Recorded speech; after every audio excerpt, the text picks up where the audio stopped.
There are about 15 million crickets in this room. Here, they'll live out their lives freely until they're transformed into food. The purpose of the condos is to give the crickets somewhere to live, and so generally they are resting inside the condos. They'll come up, have a drink of water, have some food, and then go back down to rest again.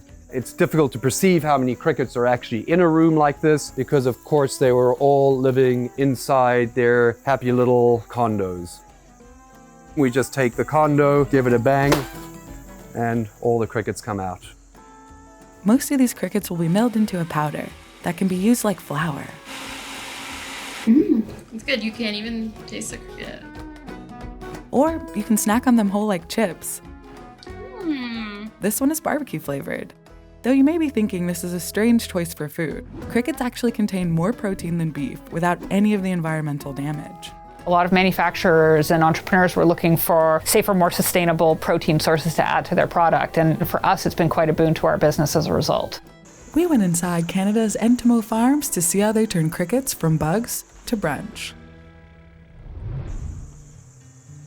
For most of us, crickets are just the soundtrack of our summer nights. But Darren Golden and his brothers thought they could be used to create a new source of sustainable and nutritious food. Just reimagining how we can feed a population of 9 or 10 billion people on an overcrowded planet. Now they harvest about 50 million crickets a week, and they're aiming to triple production within the year. The trickiest thing is that there's no real manual. In terms of this kind of scale and density, there's no manual. It's figure it out as you go. Nobody's ever done free-range cricket farming on this kind of a scale before. It all starts here, where the crew covers boards with a mixture of damp soil and peat moss. Making mud pies. And the pregnant females flock to lay their eggs. It may look like just dirt and some grains of rice, but actually, there's probably thousands and thousands of cricket eggs in there. And in this room, about 15 million eggs. Of the 900 different species Darren could choose from, he chose the tropical house cricket because of its simple feed requirements. It's a cricket that does well in high densities, grows really fast, and is a super delicious cricket. Every single part of this cricket is edible. Plus they have nutrients like fiber, iron, and calcium. After roughly 9 days, the eggs hatch and they'll hang in the nursery for about 2 weeks. Crickets definitely require a nice warm environment. Being cold-blooded animals, their metabolism's controlled by temperature. So if you keep them on the warmer end of their preferred temperature, they grow faster. And then once they're big enough and ready to handle life in the big grow room, then we transfer them from the nursery into the grow room. It only takes a crew of 5 to maintain this colony of millions. The crickets here eat a mixture of corn, soy, and some flax.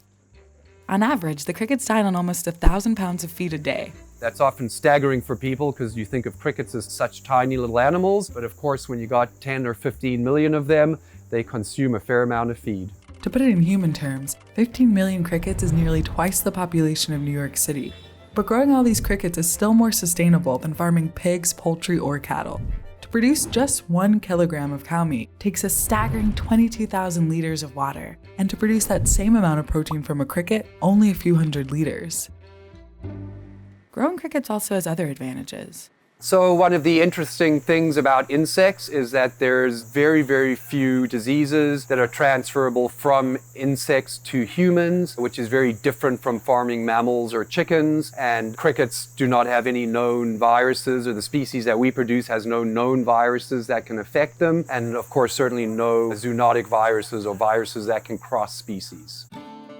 The 3 Entimo barns can produce 9,000 pounds of protein a week, enough to fill the daily protein requirements of about 80,000 people. By and large, most of our customers are either integrating it into a finished good, like a dog kibble, a dog treat, or selling it as cricket powder under a different brand, or putting it in something like a superfood smoothie mix, baking it into other baked goods and other snacks. Even their poop is a usable product. And as you can see, the floor is covered with cricket manure. It's called frass, and it's a great fertilizer. The farm can produce about 6,000 pounds of manure per harvest. These crickets will live out their full lifespan before they're turned into food. So from the time an egg hatches to harvest is about 6 weeks. The big difference is that at 6 weeks, a cricket is fully mature, it's lived out its life, it's bred and laid eggs for us, and essentially it would be dying within a few days anyway.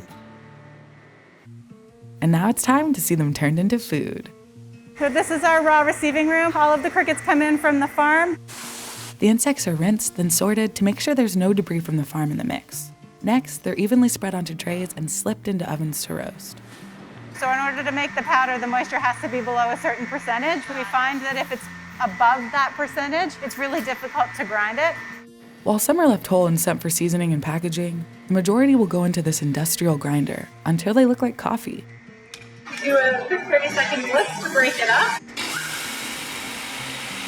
It's then manually packed into boxes of 25 pounds each. Every day they turn 15,000 crickets into 500 pounds of powder.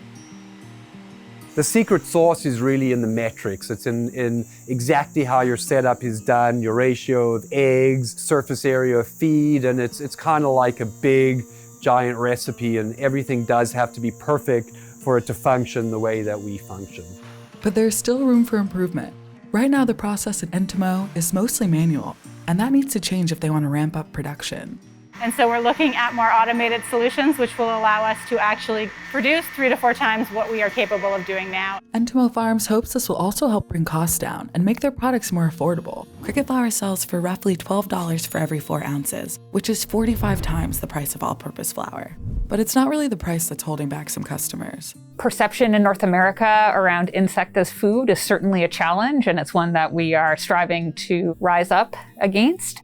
In Asia, cricket's already a popular food, and Darren is confident the appetite for crickets is only going to grow. Super exciting thing about insect farming is scale up is super fast. Each cricket lays 600 eggs or so, and so in a crisis event, if we needed to scale up our production, we can do it really, really fast.